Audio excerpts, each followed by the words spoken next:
Hi everyone. The purpose of this short video today is to do a close reading of the poem by Robert Browning called My Last Duchess. It is on page 620 in your book, and what I really want to do here is just establish what's happening in this poem, since it tends to be very confusing for students, and in my own experience, it was really confusing to me for quite a long time. Such a short poem, 56 lines. And I found myself not understanding what was going on, becoming flustered, leaving the poem behind, and not learning a thing from it. So, what I'd like to do is try to prevent that for you and to just talk our way through the poem. The first thing to remember in doing a close reading is that I want to go slowly. So, I want to move through the poem and not rush. Look line by line. Notice the language. Remember that we're looking at foregrounded language that's put in front of us in an interesting way. We're looking at language that is integrated in the poem, meaning that the words connect to each other throughout the poem in sometimes unusual and intricate ways. And we're also thinking that literature is a fiction. So this is not the poet who is talking. It's really important, especially in this poem, because this speaker does reprehensible things. I also want to remember that I am my own resource first. So before I reach out to any sources, including really good ones from the library, I want to first read the poem myself. So I'm going to start there, but I'm going to add information as I go on with the reading because I'm not at the point of having discovered this poem today. I've read it for a really long time.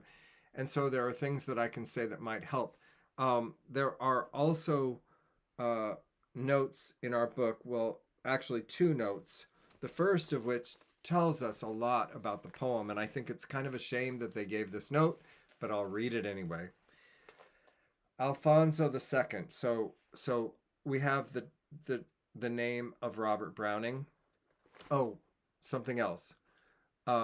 Before I forget, I am my own resource, and I want to read it first before I reach out to any other sources. But then, when there's something as complicated as this poem, I'd like to remember that I need to go out and find sources and do some research. Who is Browning, first of all? And I can find that out on poetryfoundation.org, the page of which is open at the beginning of this video. I can find out about him. I can look at the subtitle, Ferrara, and then the note beneath. So the note beneath is like having a secondary source. It's not a secondary source because it's in our book, The Norton Introduction to Literature, Portable 14th edition, on page 620. So it's not going outside of the primary text for us. So technically, it's still within the parameters of this book that we're reading. But let's say I want to know more about the Renaissance, in which this poem is to which this poem is referring. I can go and find out information about the Renaissance from a source that I have in my house, for instance, and you might have too, something historical. And then I want to read that source. So let me just read that first. The Renaissance is a late medieval cultural movement in European civilization that brought renewed interest in classical learning and values. The Renaissance began in Italy, which is where our poem is situated, Ferrara, during the 13th century, and spread throughout Europe in the 15th century, ending finally in the 16th and early 17th century. And that period, the early 17th century, would be considered the early modern era, or the Enlightenment.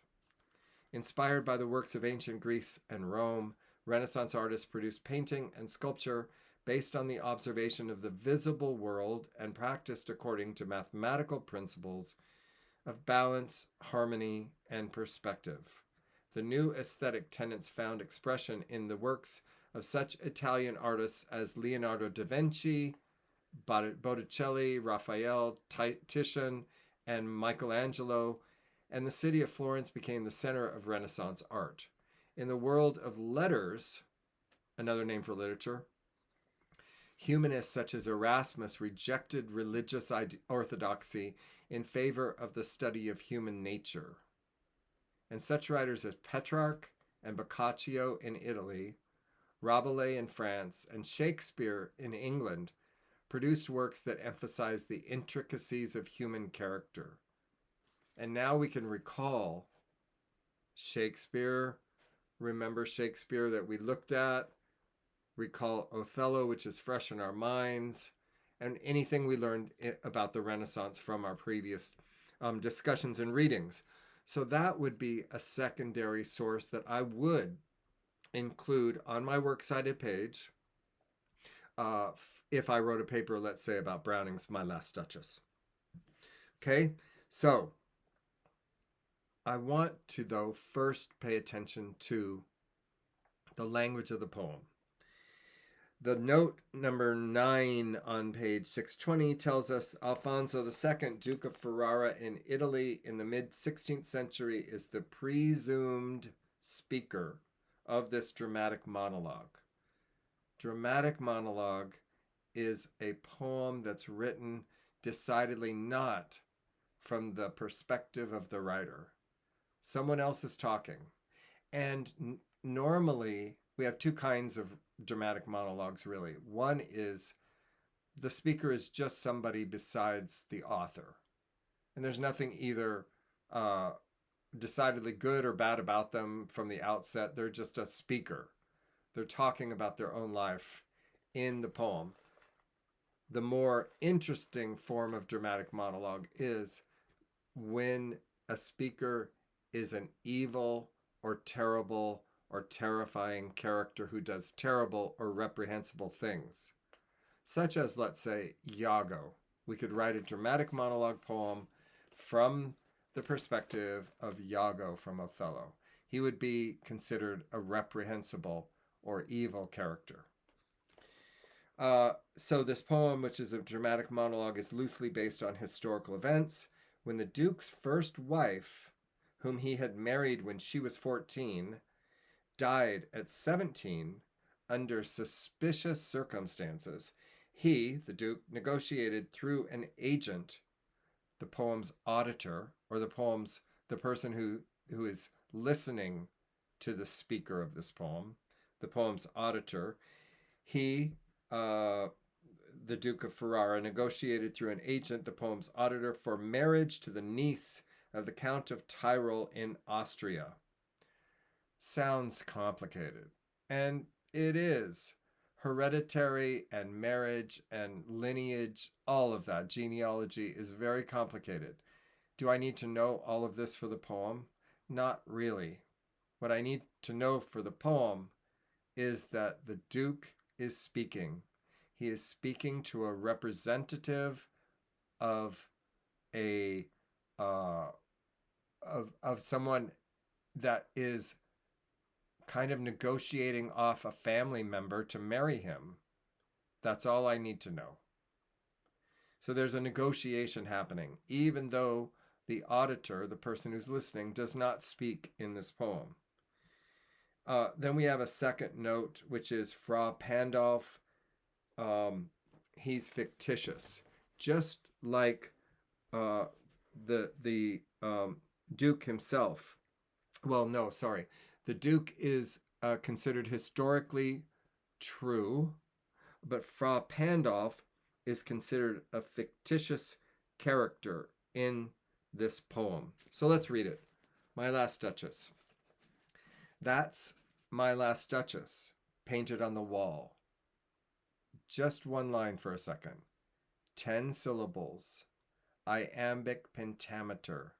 So when we're talking about poems like this one, form is really important. All of these lines are in iambic pentameter, meaning that they are 10 syllables long, each line, showing how crafty Robert Browning is to be able to do that. 10 syllables long, 5 of those syllables are accented. Boom, accent. That's my last Duchess painted on the wall. That's really exaggerated, and we would never read the poem like that, hopefully. Uh, but we need to understand, I think, that there is a real form happening here that takes a lot of intelligence and craft and skill to pull off. I don't have to pay attention to that throughout the poem, though. I can just read the poem. But realize that behind the reading is all this work that this genius man, Robert Browning, did. That's my last Duchess painted on the wall. A painting. The Duke is showing the visitor a painting. My last Duchess. He's a Duke. She's a Duchess. They were married, and now she's a painting on the wall. She no longer exists. That's my last Duchess painted on the wall, looking as if she were alive. I call, okay, rhyming, wall, call, and we'll notice throughout the poem, the lines are each rhyming with each other in couplets. Line 1 rhymes with line 2, line 2, line 3 rhymes with line 4, etc. So we've got iambic pentameter across and a intricate woven rhyme scheme throughout. And again, do I need to pay attention to this? I need to know the story first before I do anything else. But behind the story is this craft. That's my last Duchess painted on the wall, looking as if she were alive. I call that piece of wonder now. Fra Pandolf's hands, this is the fictitious painter, Fra Pandolf's hands worked busily a day. And notice, there's a lot of attention on the word hands. It's at the end of the line. Hands gets a lot of attention. We're told by the poet to pay attention to that word and just listen to the tone of the line. The Duke is saying, Fra Pandolf's hands worked busily a day. Implying maybe we could even hear this the first time, implying that his work was not only this painting, but his quote-unquote work may have been something more dangerous or malicious. So to keep my ear open, Fra Pandolf's hands worked busily a day, and there she stands. Will it please you? Sit and look at her. And this is kind of creepy, right? The envoy who is listening is coming to negotiate the marriage of his boss's niece to the Duke. And what does the Duke do? He shows him a painting of his first wife who's dead. I mean, it's weird and creepy.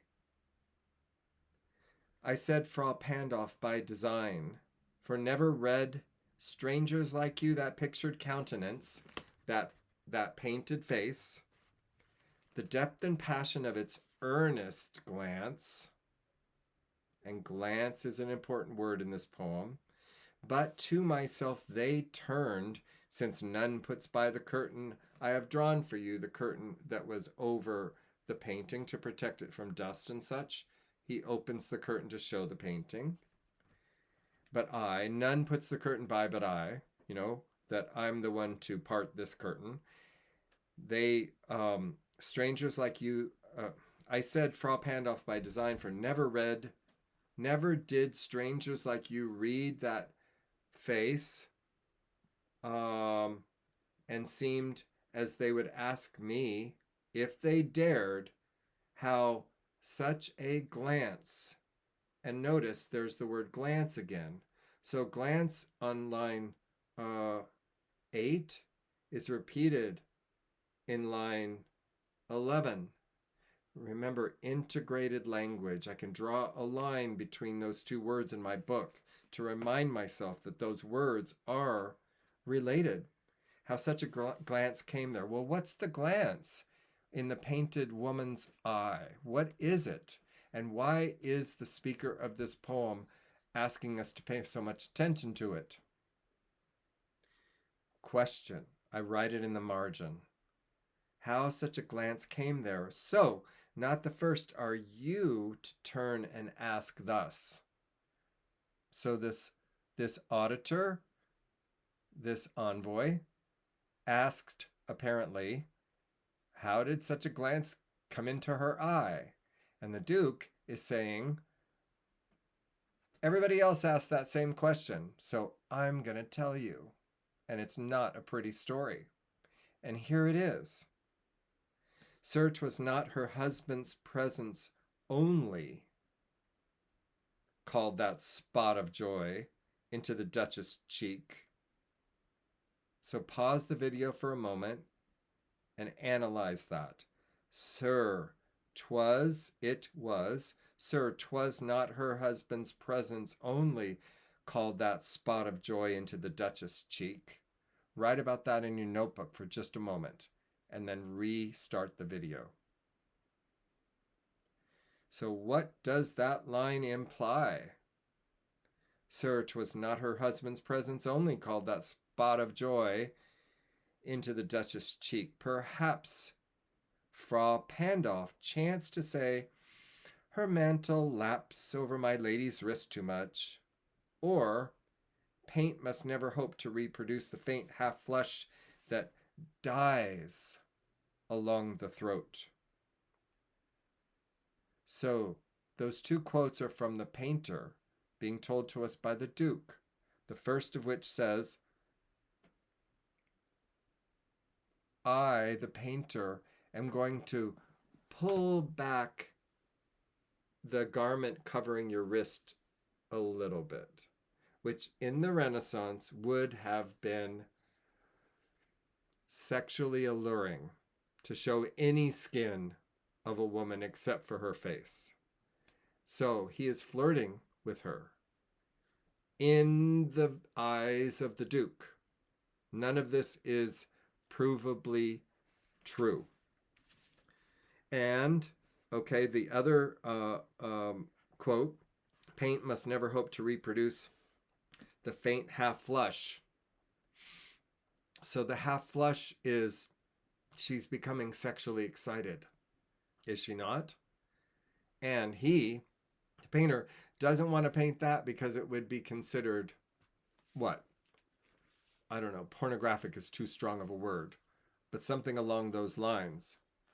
It would show her in a state of excitement that would not be appreciated by the people who look at paintings, for instance.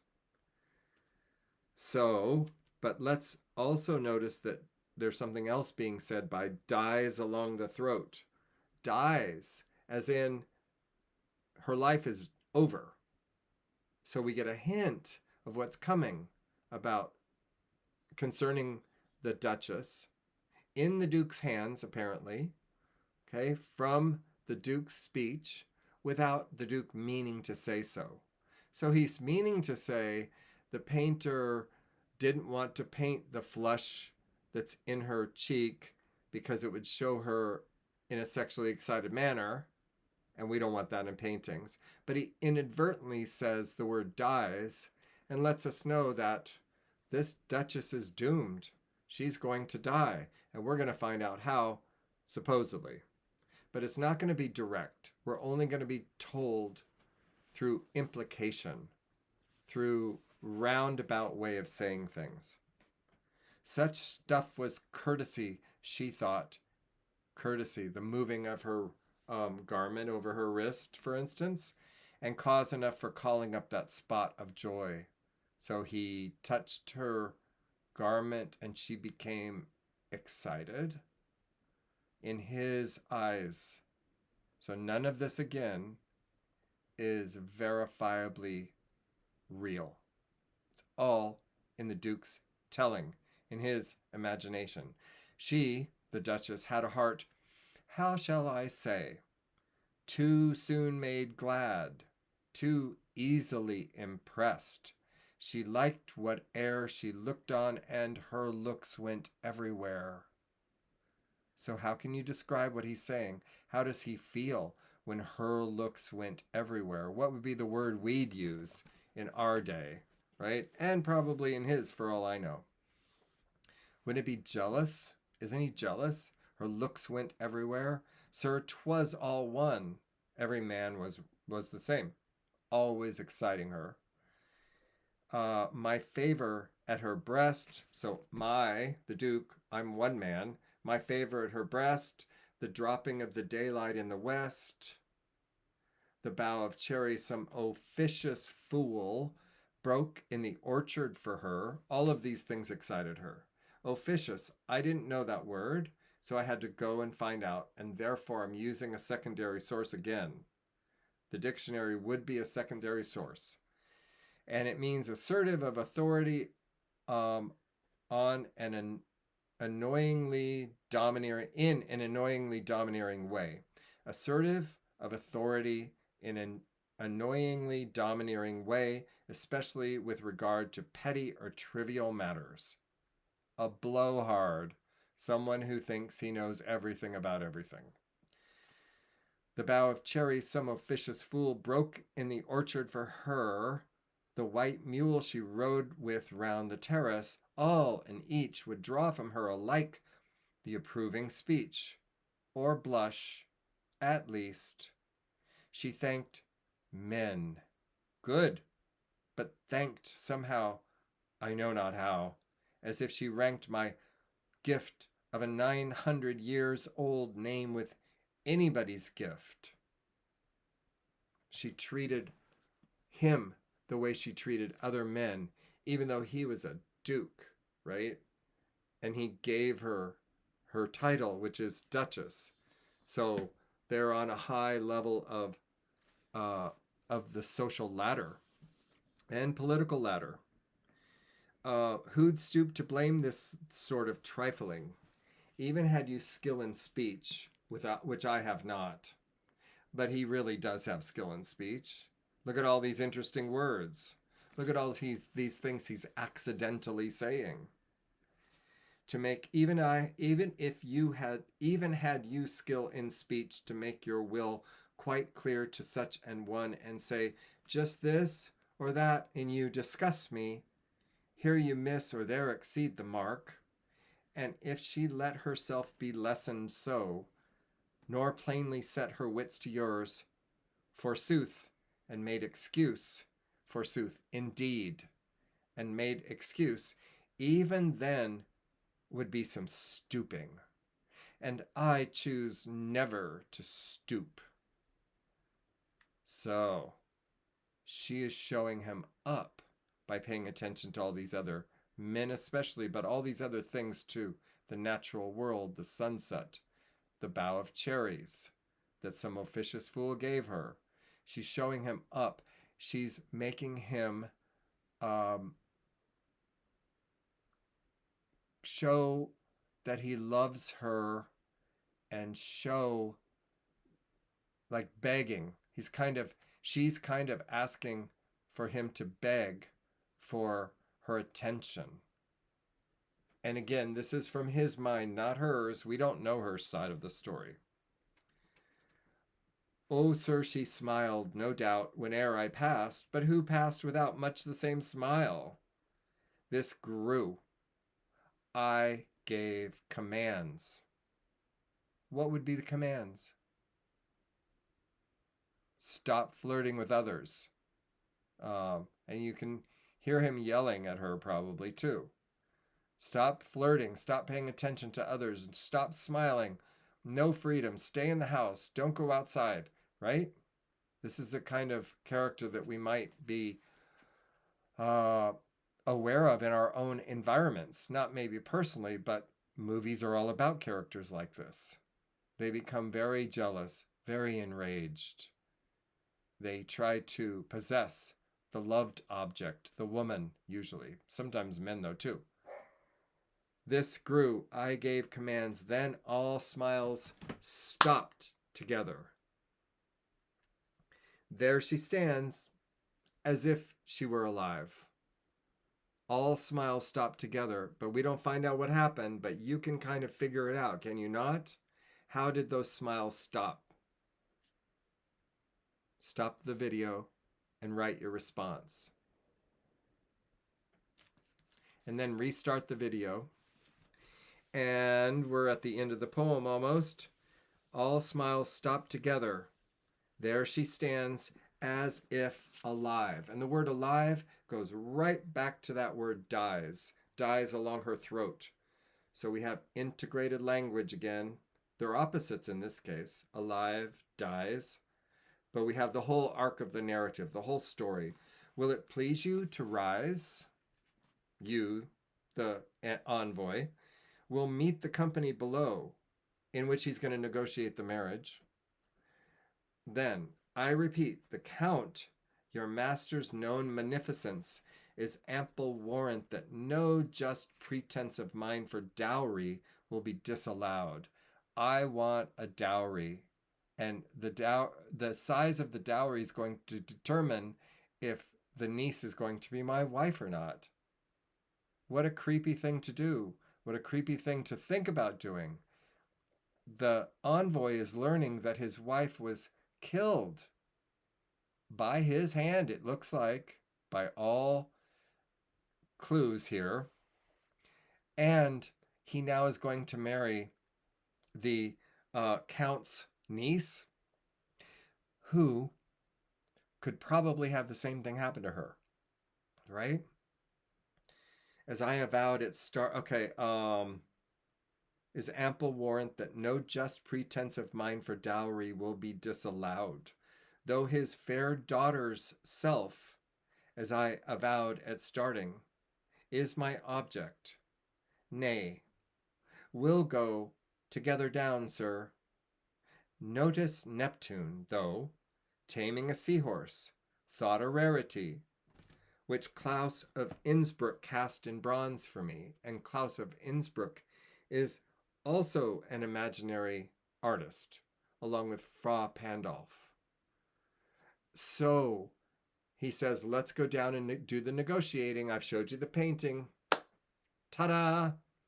I want to marry the woman who you're here to negotiate.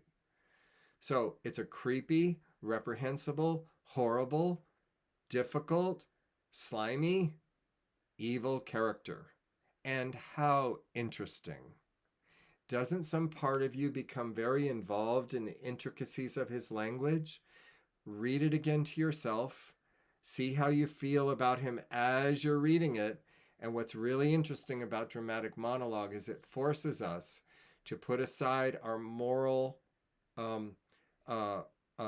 behaviors, our moral sites, claims, and look at this person as non-judgmentally as we can.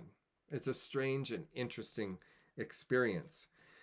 I'll leave you with this. The poem is based on incidents in the life of Alfonso II. Okay, so just a little bit of reiteration of what we read earlier, but in a different book. So I like the way they write this. Based on the incidents of the life of Alfonso II, Duke of Ferrara in Italy, whose first wife, Lucrezia, a young girl, died in 1561 after 3 years of marriage. Following her death, the Duke negotiated through an agent to marry a niece of the Count of Tyrol. Browning presents the Duke as addressing the agent. So, that's a close reading of this poem.